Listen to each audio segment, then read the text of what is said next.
തസ്മാത് അജ്ഞാനസംഭൂതം ഹൃത്സ്ഥം ജ്ഞാനാസിനാത്മനാ ചിത്വൈനം സംശയം യോഗം തിഷ്ഠോത്തിഷ്ഠ ഭാരത. ഭഗവത്ഗീത 4-ാം അധ്യായം 42-ാം ശ്ലോകം. അറിവില്ലായ്മയാകുന്ന അജ്ഞാനമാകുന്ന ശത്രുവിനെ വിജ്ഞാനമായ വാളുകൊണ്ട് വെട്ടാനാണ് പറയുന്നത്. അജ്ഞാനം തന്നെയാണ് നമ്മുടെ ശത്രു. ആ ശത്രുവിനെ നിഗ്രഹിക്കാനാണ് വിജ്ഞാനം. അപ്പോൾ നമ്മൾ അജ്ഞാനത്തെയും ആദ്യം തിരിച്ചറിയണം. അറിവില്ലായ്മ, അജ്ഞാനം അതാദ്യം നമ്മൾ അറിയണം. എന്നാലല്ലേ വിജ്ഞാനത്തെപ്പറ്റി അന്വേഷിക്കൂ. അജ്ഞാനമാകുന്ന കളങ്കത്തെ വിജ്ഞാനം കൊണ്ട് ഭേദിക്കണം. അപ്പോൾ അത് അജ്ഞാനം എന്നുള്ള കളങ്കം ആദ്യം തിരിച്ചറിയണ്ടേ, എങ്കിലല്ലേ വിജ്ഞാനം എന്ന് പറഞ്ഞൊരു ആയുധം വേണം മുറിച്ചു മാറ്റാൻ എന്ന് നമുക്ക് ചിന്തിക്കേണ്ട ആവശ്യമുള്ളൂ. അപ്പോൾ ആദ്യം അജ്ഞാനം എന്താണ് എന്ന് മനസ്സിലാക്കിയാലേ വിജ്ഞാനത്തിൻ്റെ ഒരു സങ്കല്പം തന്നെ വരൂ. ദൗർഭാഗ്യവശാൽ ലോകത്തിന് അങ്ങനെ ഒരു കാഴ്ചപ്പാടില്ല. സ്വയം വിമർശന മനോഭാവം ഉണ്ടെങ്കിലാണ് നമ്മൾക്ക് ഇത്തരം ഒരു കാഴ്ച തന്നെ ലഭിക്കൂ. വിദ്വാൻ സ്വയം വിമർശിക്കും, വിഡ്ഢി മറ്റുള്ളവരെയും എന്നാണല്ലോ പ്രമാണം. അപ്പം നമ്മൾ സ്വയം വിമർശനം ഉണ്ടെങ്കിൽ വിജ്ഞാനം വരും. ഞാൻ ചെയ്യുന്നതെല്ലാം കേമം, ഞാൻ പിടിച്ച മുയലിന് 4 കൊമ്പ് എന്ന് വിശ്വസിക്കുന്ന ഒരാൾ ശരിയായ മുയലിനെ കണ്ടാൽ അതൊരു പേക്കോലമായിട്ടേ തോന്നൂ. അപ്പോൾ ശരിയായ അറിവിന് ആദ്യം നമുക്ക് വേണ്ടത് നമ്മൾക്ക് അറിവില്ല എന്ന ബോധമാണ് നമ്മെ അറിവിലേക്ക് നയിക്കുന്നത്. ഞാനേ വിശ്വരൂപൻ എന്ന് അഭിമാനിക്കുന്ന അഭിമാനി വർഗത്തിന് ഒരിക്കലും ജ്ഞാനത്തിലേക്ക് എത്താൻ കഴിയില്ല. താഴ്മതാൻ അഭ്യുന്നതി ആവോ നമുക്ക് തിരിയായെന്നുറച്ചു തിരുനാമങ്ങൾ ചൊല്ലുക ഹരിനാരായണായ നമഃ എന്ന് ഹരിനാമകീർത്തനം പറയുന്നു. നമ്മുടെ പരിമിതമായ ബോധത്തെയും ബുദ്ധിയെയും അറിവിനെയും കുറിച്ച് നമുക്കൊരു ബോധം വേണം. അതുതന്നെയാണ് അറിവിലേക്കുള്ള ആദ്യത്തെ ചവിട്ടുപടി. കയറിൽ പാമ്പിനെ കണ്ട പോലെ തന്നെ പലതിനെയും നമ്മൾ തെറ്റായി ധരിക്കാറുണ്ട്. ഒരു വാക്യം തന്നെ നമുക്ക് 2 രീതിയിൽ മനസ്സിലാക്കാൻ, 2-3 രീതിയിൽ പല രീതിയിലും മനസ്സിലാക്കാൻ സാധിക്കും. പഴയ രാജഭരണ കാലഘട്ടത്തിൽ ഒരു സുഹൃത്ത് തൻ്റെ സുഹൃത്തിനോട് പറഞ്ഞു, ഇന്നലെ രാജാവ് വീട്ടിൽ വന്നിരുന്നു. രാജാവ് നിൻ്റെ വീട്ടിലോ? എന്നിട്ട് എന്തിനാ വന്നത്? അദ്ദേഹം വീട്ടിൽ വന്ന് എൻ്റെ മാത്രം കരം പിരിച്ച് പോയി. ഇത് സുഹൃത്തിൻ്റെ നാട്ടിൽ മുഴുവൻ പാടി നടന്നു. ഇന്നലെ ഗോപാലശർമ്മയുടെ വീട്ടിൽ മഹാരാജാവ് എഴുന്നള്ളി വന്നിട്ട് അവൻ്റെ കൈ പിടിച്ച് പീറ്റിച്ചുടച്ചിട്ട് പോയി. എന്തൊരു ദുഷ്ടനാണ് അയാൾ. ഇത് നാട്ടിൽ പാട്ടായി രാജാവിൻ്റെ ചെവിയിലും എത്തി. രാജാവ് ഗോപാലശർമ്മയെ വിളിപ്പിച്ചു. എപ്പോഴാണോ നിൻ്റെ കൈ ഞാൻ പിടിച്ച് ഒടിച്ച് പിരിച്ചു വിട്ടത്? അയ്യോ തമ്പുരാനെ, ഞാനങ്ങനെ പറഞ്ഞിട്ടില്ലല്ലോ. താനങ്ങനെ പറഞ്ഞതിന് സാക്ഷികളുണ്ട്. അങ്ങനെ പറഞ്ഞ സാക്ഷികളുണ്ടാവില്ല. സാക്ഷികൾ അവനെ കൊണ്ടുവരൂ. സുഹൃത്തിനെ കൊണ്ടുവന്നു. ഞാനെപ്പോഴാണ് നിന്നോട് അങ്ങനെ പറഞ്ഞത്? നീ എന്നോട് മിനിഞ്ഞാന്ന് പറഞ്ഞില്ലേടാ, മഹാരാജാവ് എൻ്റെ വീട്ടിലേക്ക് എഴുന്നള്ളി വന്ന് എൻ്റെ കരം തിരിച്ചു പോയി എന്ന്. കരം എന്ന് പറഞ്ഞാൽ കയ്യെന്നല്ല എൻ്റെ അർത്ഥം. അയ്യോ മഹാരാജൻ, കരം എന്ന് പറഞ്ഞാൽ നികുതി എന്നുള്ള അർത്ഥത്തിലാണ് ഞാൻ പറഞ്ഞത്. അതായിരുന്നു മഹാരാജൻ. കാര്യം അങ്ങ് മിനിഞ്ഞാന്ന് എൻ്റെ വീട്ടിൽ വന്ന് എൻ്റെ നികുതി അങ്ങ് നേരിട്ട് വന്നാണല്ലോ മേടിച്ചത്. അതൊരു വലിയ ബഹുമാനമായിട്ടാണ് ഞാൻ പറഞ്ഞത്. മഹാരാജാവ് എൻ്റെ വീട്ടിൽ വന്ന് എൻ്റെ മാത്രം കരം പിരിച്ചു കൊണ്ടുപോയി എന്ന് സാധാരണ അങ്ങ് ഭൃത്യരല്ലേ അയക്കാറുള്ളത്. നോക്കൂ, ചക്ക എന്ന് പറഞ്ഞിട്ട് കൊക്ക എന്ന് മനസ്സിലാക്കിയില്ലേ? ഇതേപോലെ തന്നെ നമ്മൾ ഗ്രന്ഥങ്ങൾ ഇതേപോലെ പാരായണം ചെയ്ത് ഇതേ രീതിയിൽ മനസ്സിലാക്കുന്ന ഒരു രീതി നമുക്കുണ്ട്. അത് എല്ലാ ജാതി മതങ്ങളിലും ഉള്ള ഒരു പരിപാടിയാണ്. ചക്ക എന്ന് എഴുതി വെച്ചത് കൊക്ക എന്ന് വായിക്കും. അതല്ല അജ്ഞാനത്തെ ജ്ഞാനമെന്ന വാളുകൊണ്ട് വെട്ടൽ. അതിനാണ് ആദ്യം മനുഷ്യനാവണം എന്ന് പാടാതെ മനുഷ്യനാവുക. അതിന് മനനം ചെയ്യാൻ കഴിയണം. മനനം ചെയ്യാൻ കഴിയുന്നവനെ മനുഷ്യനാകാൻ സാധിക്കൂ. എന്നിലൂടെ മാത്രമേ എനിക്ക് ദൈവത്തിലെത്താൻ സാധിക്കൂ, നിങ്ങൾക്കും വേറെ വഴിയില്ല എന്നൊരു ഗുരു പറഞ്ഞു.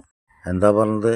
എന്നിലൂടെ മാത്രമേ എനിക്ക് ദൈവത്തിലെത്താൻ സാധിക്കൂ, നിങ്ങൾക്കും വേറെ വഴിയില്ല. അതിനെ മനസ്സിലാക്കി ശിഷ്യന്മാർ മനസ്സിലാക്കിയതെന്നറിയോ? ഗുരുവിലൂടെ മാത്രമേ നമുക്ക് രക്ഷയുള്ളൂ. ഗുരുവിലൂടെ വേണം നമുക്ക് ഈശ്വരനിലെത്താൻ. ഗുരു പറഞ്ഞത് കേട്ടില്ലേ?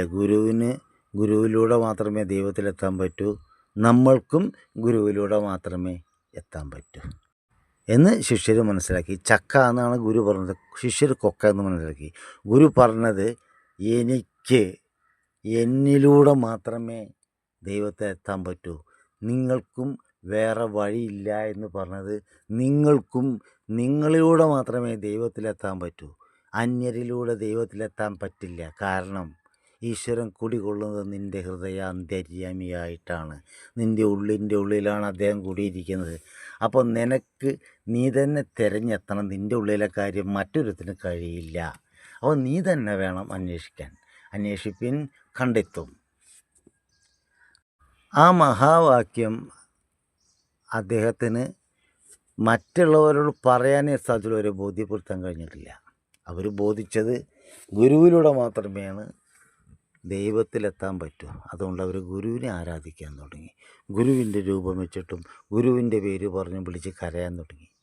അത് അന്യരിലാണ് അവർ ദൈവത്തിലെ ആരോപിക്കുന്നത്. ഗുരു പറഞ്ഞത് എനിക്ക് ദൈവത്തിലെത്താൻ എന്നിലൂടെ മാത്രമേ കഴിയൂ, നിന്നിലൂടെ മാത്രമേ കഴിയൂ എന്ന് പറയാത്തത് കാരണം, അതിൻ്റെ ശരിയായ അർത്ഥം ഗ്രഹിക്കാത്ത കാരണം ശിഷ്യന്മാരെന്തായി? തെറ്റായ രീതിയിൽ അതിനെ മനസ്സിലാക്കി.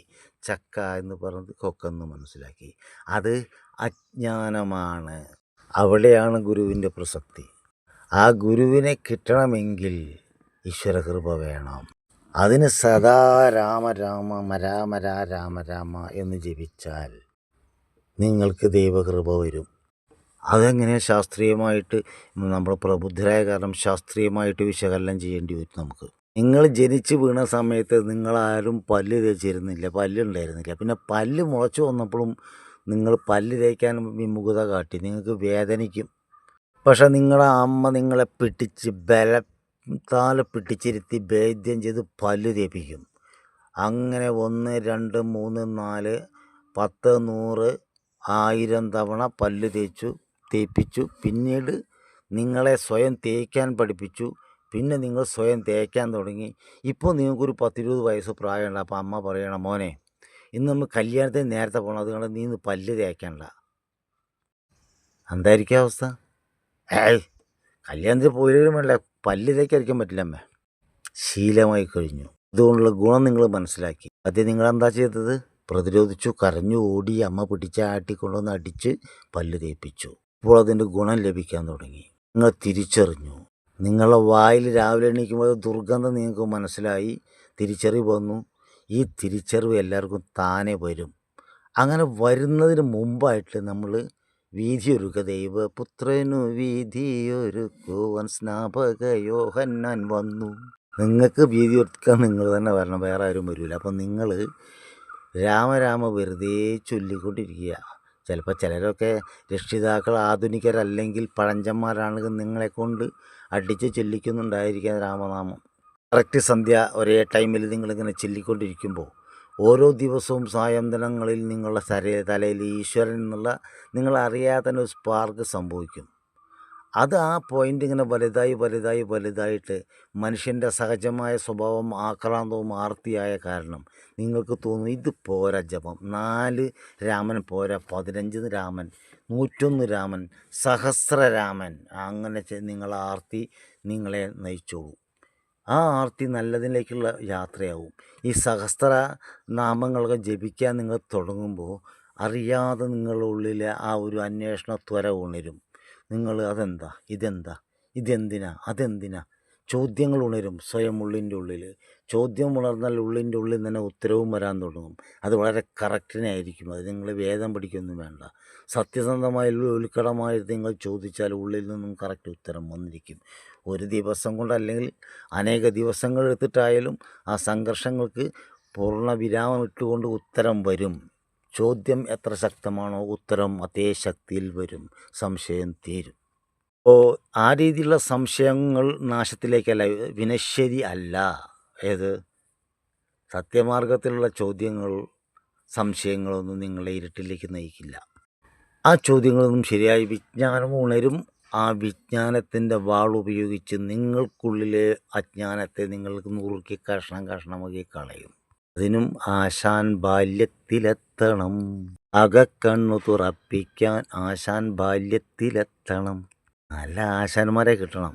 വെള്ളം ചേർക്കാതെ സത്യം പറഞ്ഞു തരുന്നവരാണ് നല്ല ആശാന്മാർ. നിഷ്പക്ഷ മനസ്സുകളായിട്ടുള്ള ആശാന്മാരെ കിട്ടിയാൽ നിങ്ങൾ രക്ഷപ്പെട്ടു. നിങ്ങളും ഒരു നിഷ്പക്ഷനായി മാറും. അതുതന്നെയാണ് നിങ്ങളുടെ വിജയം. അതുകൊണ്ട് ജ്ഞാനം തന്നെയാണ് ഈശ്വരൻ, അറിവ് തന്നെയാണ് ദൈവം. പ്രജ്ഞാനം ബ്രഹ്മ. ആ ജ്ഞാനം നിങ്ങളിൽ ഉണരട്ടെ, ദൈവം സഹായിക്കട്ടെ എന്ന് മാത്രം പറഞ്ഞുകൊണ്ട് നിർത്തുന്നു. നന്ദി, നമസ്കാരം. ജയ് ഗുരുദേവ്.